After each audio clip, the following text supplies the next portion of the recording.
They're literally the subject of the photo, so much so that it makes you forget that there's a literal fucking monument right behind them.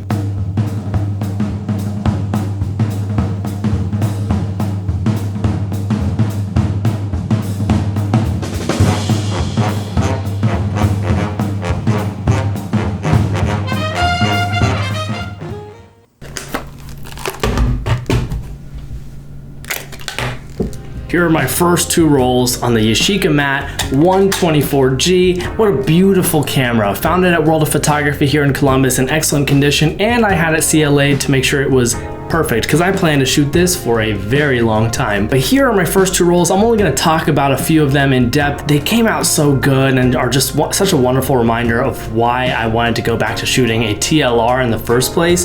This has been one of my favorite film shooting experiences aside from shooting a 4x5 field camera. Let's get into it. Let's start with my first roll that I shot on a roll of Arista 100. Now, if you've ever taken a high school course or something about how to shoot film, you've probably shot Arista 100. It's cheap. It is literally designed to be used for courses because it's got a wide exposure latitude or whatever, and I got it from someone I know. He just gave it to me. Now, I don't care how cliche you think it is to take a mirror selfie with a TLR, I needed this to be my first photo on this camera just because. It's a memory for me. I went to Washington, D.C. to spend some time with my brother and his partner Tina, and that's where a lot of these photos were taken. They've got a crazy large cat tree that's literally taller than I am, and two wonderful cats. This is a Staban and this is Rogelio. Both of them are just very much like personal photos, right? Both of their cats sleeping. These would go so well hung on a wall side by side together.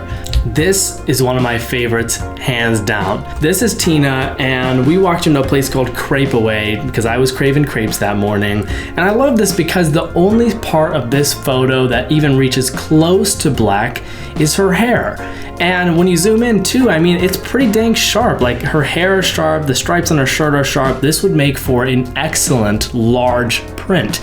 But it feels very minimalist, even for the window softly goes into the wall versus having what would traditionally be a window with like a hard black line. Very pleasing photo to look at in my opinion. This one is important to me and means a lot to me for a more personal reason that I'm not really gonna mention right now, but I like it. It feels very real life. Oh, okay, so from the intro, this is the photo I'm talking about. This is Arif and Tina, and what I love about this photo is that they are so clearly the subject of this photo, and there's a literal monument in the background. That's nuts. I don't even know why or how I did that, but I love it. Again, this is another one that would make for an excellent large print or even just like a wallet-sized print because it's so sweet and tender. Arif and Tina have been together for like 5 years, and they're just holding like 2 fingers as if they just started dating and they don't want anybody to know. They're so freaking adorable.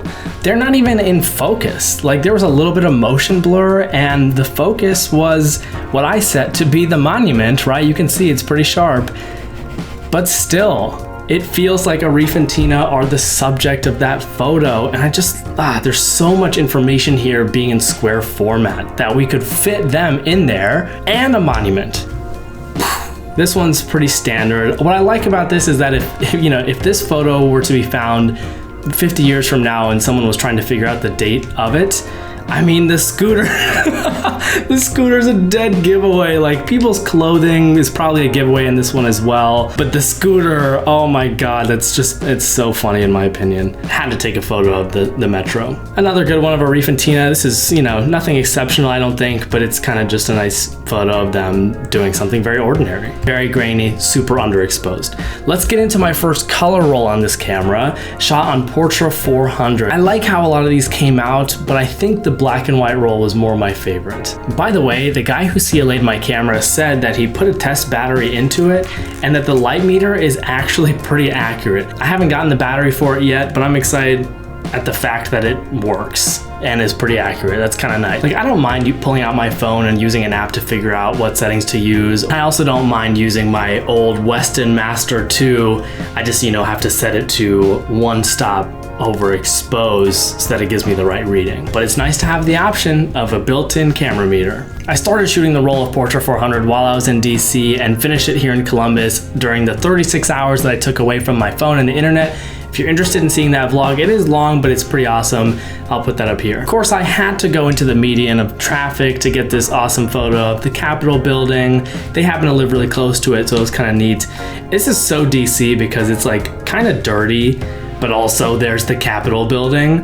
But as you can see, this is a pretty sharp photo. Like, speed limit 25 is very clear. I mean, you can see the Capitol building pretty clearly as well. Interesting photo, kind of more like a travel photo than art. This was a restaurant called Rico's. I think this was like Peruvian food. This was very much in the moment, and again, is not really art, just kind of a personal memory. I have mixed feelings about this photo. One of my friends said that this was his favorite of the bunch, and it's nice to look at, which is why I took the photo there in the first place. But in my opinion, I think what could have made it so much better is if I had had a tripod on me at the moment to set it there and do a longer exposure with a sharper aperture, because I wish this gate was in focus. The gate kind of gives these places some character. Sorry, not the gate, the fence. Same deal with this one. This was during that same walk. I was like, look at how beautiful the sky looks, and there's all this construction happening, which is such a wonderful symbol of how much growth is happening around DC. But I sure wish this barbed wire was perfectly in focus. Also, you can see I had a bad scan here. There's a weird stripe.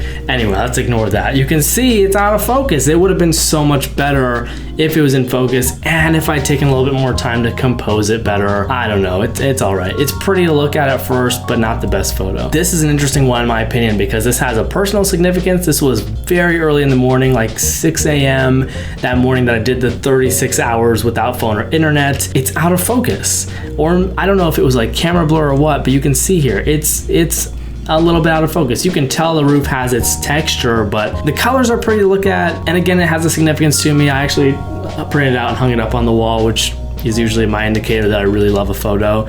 More of a personal favorite there. This one's all right. Feels a little bit crooked to me, but has some pretty decent leading lines that put you towards the tree as the focus.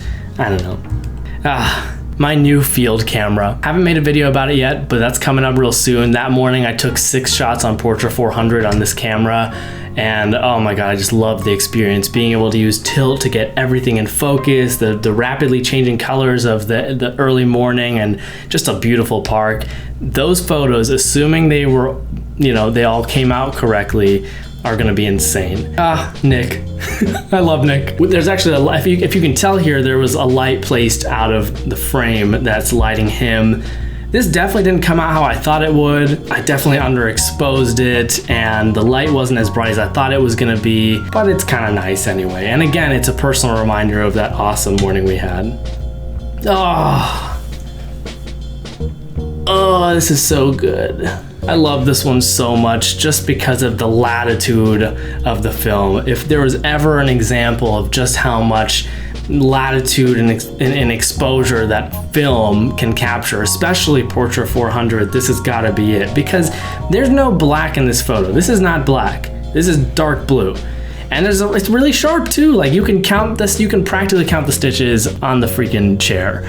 Not that you need to, not that sharpness makes a good photo either, but wow, I love this. And the sky, the sky is perfectly exposed. Everything just looks very pleasing. I very much like this photo. I don't have a lot to say about this one. It's just, this is just my water bottle and my new pouch. Very sharp image though, look at that. That's crazy. It's awesome. This was a continuation of that morning of 36 hours without phone or internet at Oakland Nurseries. This one, Jesus, it's pretty to look at, but I still wish I would have had a tripod with me to set it there, get a longer exposure with a sharper aperture, and get it to look more like a painting. Still pretty to look at, would make a nice print.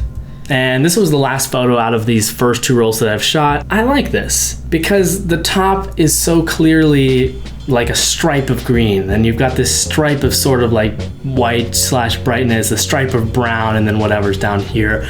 I wanted the guy sitting here to be the subject of my photo, and I was in the wrong angle. So it's just like he's there, and I don't know why he's sitting there in the middle of all these trees at Oakland Nurseries. Like, I don't know if he's about to buy a tree or what, but it's kind of a pleasing photo. It's very sharp too.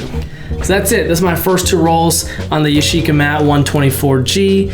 Beautiful camera. So glad I got it CLA'd, because before I bought it, I didn't realize that a common problem for these cameras is the taking lens getting super dirty and pretty hard to clean yourself. If you do get this camera, or if you already have it and you're not sure if your taking lens is clean, just open up the back, set it to bulb mode, and just look through it, and you'll see mine looked really dirty. And the guy who I took it to was like, oh, you know, it's not as dirty as some of the ones I've seen.